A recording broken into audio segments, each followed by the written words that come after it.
محمد عبدک ورسولک صلی علی المؤمنین والمؤمنات والمسلمین والمسلمات۔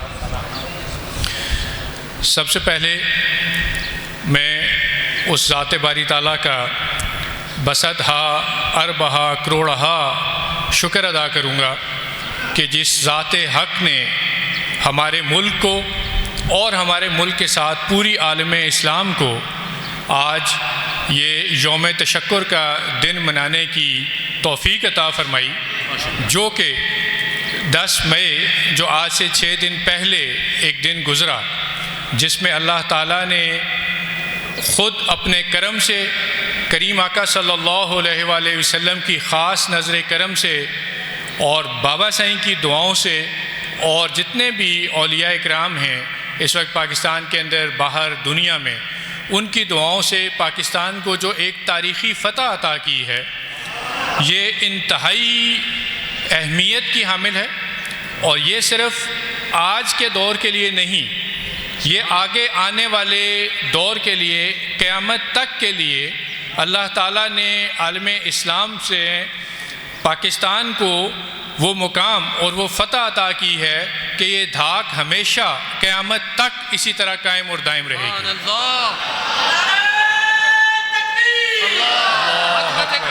ہاتھ اوپر کر کے اللہ اکبر کا نعرہ۔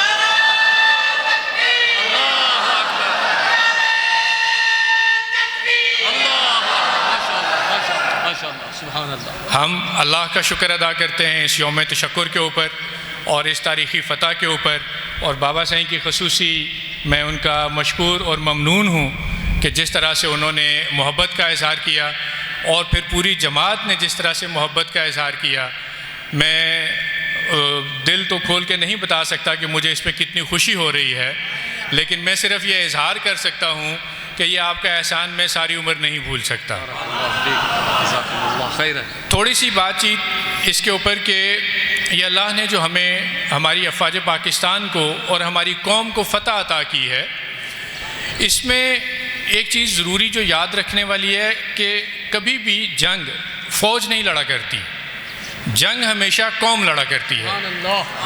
اور اس دفعہ اللہ نے ہمیں، چاہے ہمارے آپس کے لاکھ اختلافات ہوں، ہزاروں اختلافات ہوں، لوگوں کے اپنے اپنے مکاتب فکر ہوں، لیکن جب یہ موقع آیا، جب کفار کے سامنے، یہود و نصارہ کے سامنے ہمیں کھڑا ہونے کا اللہ تعالیٰ نے جب موقع عطا کیا، تو یہ اس رب کا فضل ہے کہ اس نے تمام کو ایک جھنڈے کے نیچے کھڑا کر دیا، اور ہم پوری قوم ایک جو بنیان مرصوص ہے، سیسا پلائی ہوئی دیوار کی طرح اکٹھے ہوئے ہیں، اور کسی ایک بھی مکتبہ فکر نے یا کسی ایک بھی پولیٹیکل جماعت نے یہ نہیں کہا کہ جی ہم اس کا حصہ نہیں ہیں یا اس کے ہم اختلاف کرتے ہیں۔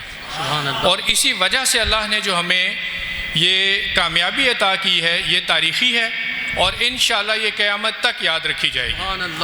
اور یہ ہمارے جتنے بھی مسلمانوں کے دشمن ہیں، جو پاکستان کے دشمن ہیں، جو اسلام کے دشمن ہیں، جو ہماری شریعت کے دشمن ہیں، ان سب کے لیے ایک بہت بڑا میسج ہے قیامت تک کے لیے کہ ہم مسلمان چاہے کہیں پہ بھی ہوں، تھوڑے ہوں یا زیادہ ہوں، جب بھی کفر کے ساتھ پرسر پیکار ہوں گے تو ہم ایک سیسا پلائی ہوئی دیوار ہوں گے انشاءاللہ۔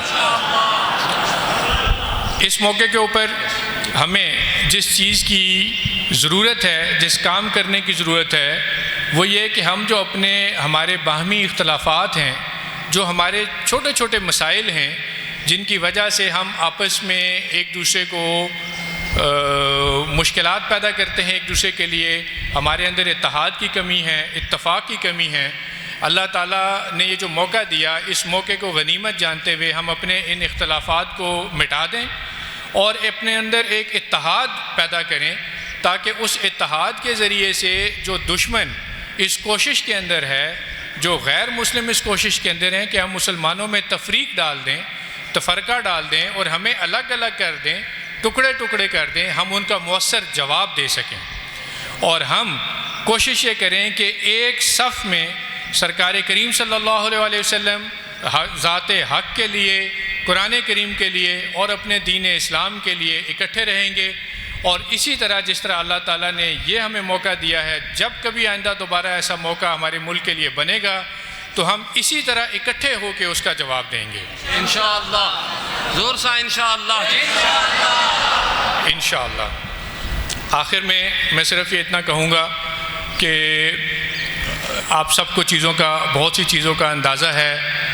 تو اگر قرآن کریم سے اس سارے مارکے کو، جسے ہم مارکہ حق و باطل کہہ رہے ہیں، جس میں ہم مارکہ حق کا حصہ ہیں، اس کی مثال ایسے ہی ہے جیسے قرآن کریم میں اللہ کریم نے سورہ فیل نازل فرمائی تھی.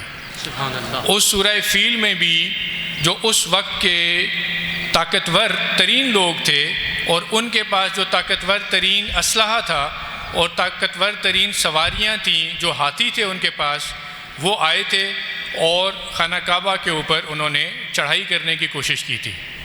تو اس وقت بھی ذات حق نے فرمایا کہ ہم نے آسمان کے اوپر طیرن ابابیل بھیجے، اور ان ابابیل نے کیا کیا؟ ان کے پاس وہ کنکریاں تھیں، جو کنکریاں ان کی ایک چونچ میں اور دو ان کے پنجوں میں تھیں. جب انہوں نے گرائیں تو وہ کنکریاں جو اصحاب فیل تھے ان کے سر سے لے کے ہاتھیوں کے درمیان سے گزرتی ہوئی زمین کے اندر چلی گئیں، اور اللہ نے فرمایا کہ ہم نے انہیں ایسا کر دیا جیسے کھایا ہوا بھس.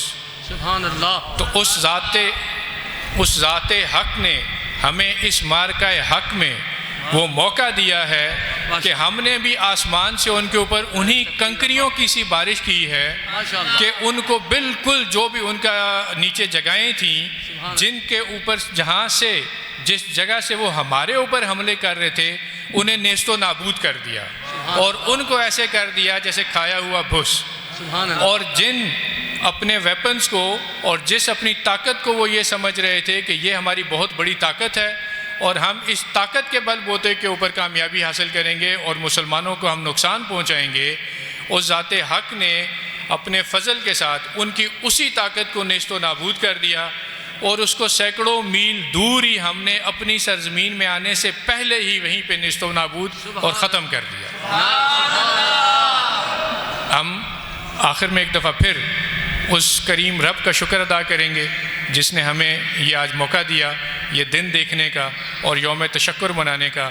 تو سب سے دعا ہے کہ اللہ کے حضور سر بسجود ہوں اور اللہ سے دعا کریں کہ جب کبھی بھی دوبارہ ہمیں ایسا موقع ملے تو اللہ تعالی ہمیں اسی طرح ہمت کے ساتھ، طاقت کے ساتھ، یکجہتی کے ساتھ اور اکٹھے ہو کے کفار کو جواب دینے کی ہمت اور توفیق عطا فرمائے. آخر میں ایک دفعہ پھر میں بابا صاحب کا شکریہ ادا کروں گا، ان کی دعاؤں کا، ان کی محبت کا، پوری جماعت کا، جو اب پاک فوج کے ساتھ تھی، جو ملک کے ساتھ تھی، جس کی وجہ سے اللہ تعالیٰ نے ہمیں آج یہ دن دیکھنا نصیب فرمایا. جزاک اللہ خیرا کثیرا. السلام علیکم. سبحان اللہ. نعرہ تکبیر. زور سے نعرہ تکبیر. ایسا اللہ اکبر کا جواب دو کہ ہندوستان سے آگے چلی جائے. نعرہ تکبیر. نعرہ تکبیر. نعرہ تکبیر. ابھی میرے رب نے یہ کرم کیا تو اللہ کا شکر ہے، یوم تشکر کا دن ہے، تو سب دل سے یہ اللہ کرم پڑھیں. بسم اللہ. حاضر ہے تیرے، حاضر ہے تیرے